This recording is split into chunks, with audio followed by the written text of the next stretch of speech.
allora amici, il nostro lavoro è quello di scandagliare, di focalizzare e di denunciare. Dopo che abbiamo sollevato il caso della roggia di via Camucina, eccola qui, con quella bella ruota che è un po' l'imprimatur, il sindaco di Portogruaro Antonio Bertoncello ha così commentato: darò indicazioni all'ufficio manutenzione di fare tutto il possibile, sicuramente la roggia va mantenuta pulita, da qui a dire che è un immondezzaio mi sembra francamente eccessivo. Se questo serve a stimolare tutti, e dico tutti gli enti competenti, è giusto anche l'eccesso. Se questo porta a screditare una città che comunque cerca di mantenere i livelli di qualità nella pulizia delle strade, dei parchi e delle aree pubbliche, credo che l'eccesso non serva.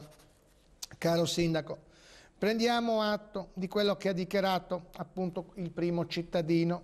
Io ringrazio per aver visto tra l'altro il servizio su una notizia che non è apparsa sui quotidiani.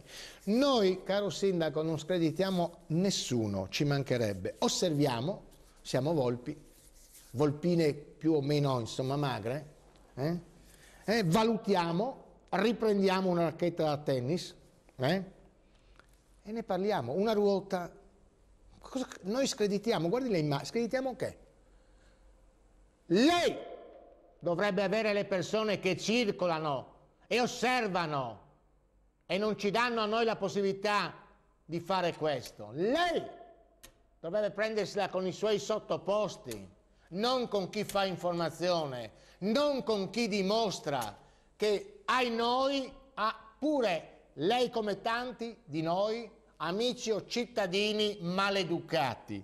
Non screditiamo nessuno, tantomeno lisciamo il pelo, non siamo abituati.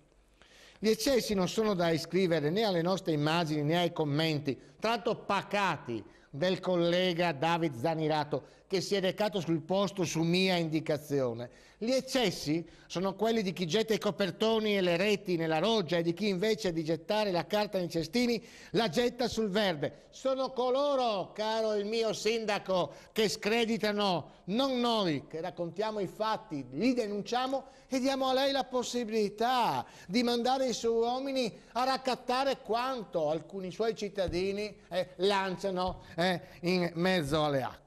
Tragano i telespettatori le personali considerazioni su ciò che hanno visto. È un immondezzaio o no questa roggia?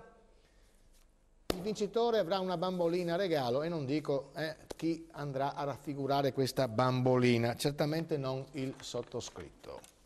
Allora, andiamo e rimaniamo nel Veneto, vediamo se nel Veneto appare qualcuno.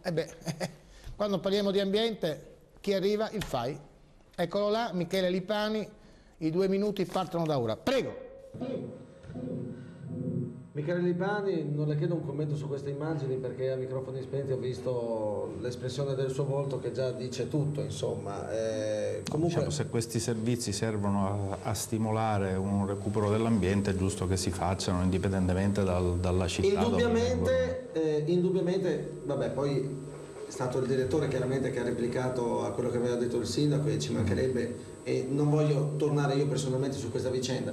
Fatto sta che comunque il livello di civiltà dimostrato è piuttosto basso, no? Infatti il commento era questo, sono cittadini che usano le rogge come discarica, chiaramente sono cittadini e poi non siamo neanche abituati, non sono all'altezza di meritare una città bella, non sono all'altezza di meritare una città come Portogruaro che merita ben altro. Senta Lipani, lei è il capodelegazione del FAI, vi occupate sì di ambiente, però vi occupate